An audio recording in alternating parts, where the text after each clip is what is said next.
Have you ever woken up and genuinely wondered, even for a split second, if you were still dreaming? How do you actually prove to yourself that the physical world around you, the chair you're sitting in, the floor beneath your feet, isn't a massive, incredibly detailed illusion? In the 17th century, the philosopher René Descartes stared down that exact question. He realized human senses are notoriously unreliable. Our eyes and ears deceive us constantly, which meant to him that everything he experienced could be a complete fabrication. We can trace that intellectual panic back to the pages of this book, his Discourse on Method. To solve this problem, Descartes designed a radical thought experiment. He decided to systematically strip away every single belief he couldn't prove with absolute certainty. He discarded the sky, the earth, and even the existence of his own physical flesh and blood. By refusing to trust anything his body felt, he threw himself into extreme intellectual freefall. He needed a starting point, one undeniable fact that could survive his own skepticism. Descartes found his answer within the mechanics of the doubt itself. To doubt, you have to think, and to think, you have to exist. Cogito ergo sum. I think, therefore I am. From this, he built a concept known as dualism.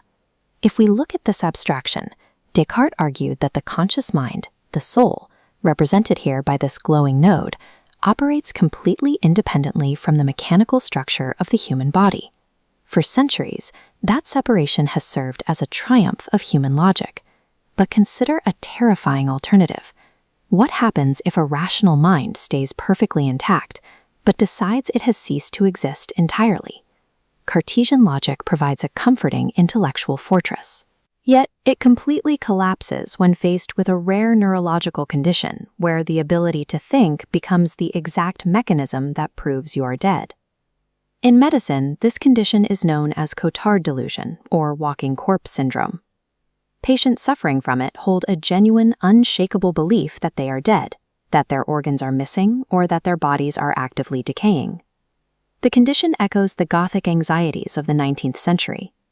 Writers like Edgar Allan Poe, seen here, frequently explored the principium individuationis, the philosophical principle of personal identity.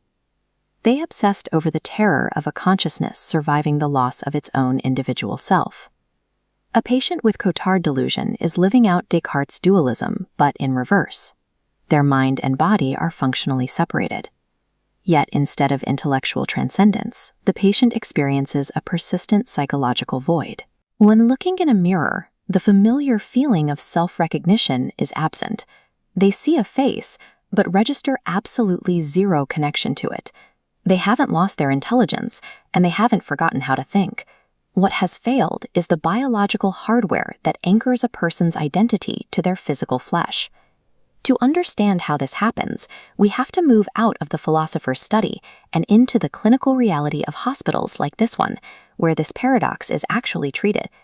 Looking at this schematic of the human brain, we can trace the root cause to a specific miscommunication. Information travels between the visual cortex, the area that recognizes faces, and the amygdala. The amygdala processes emotional responses.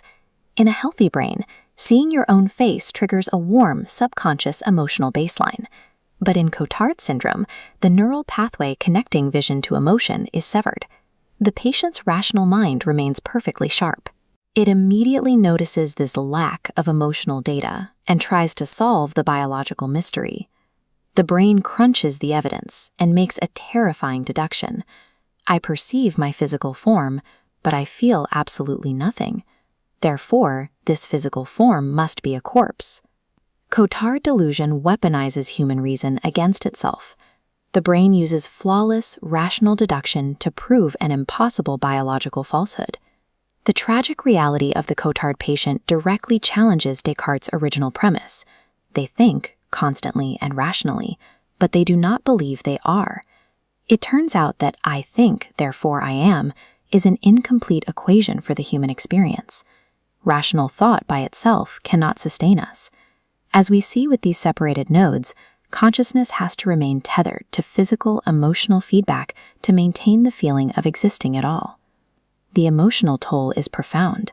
Patients will openly mourn their own deaths.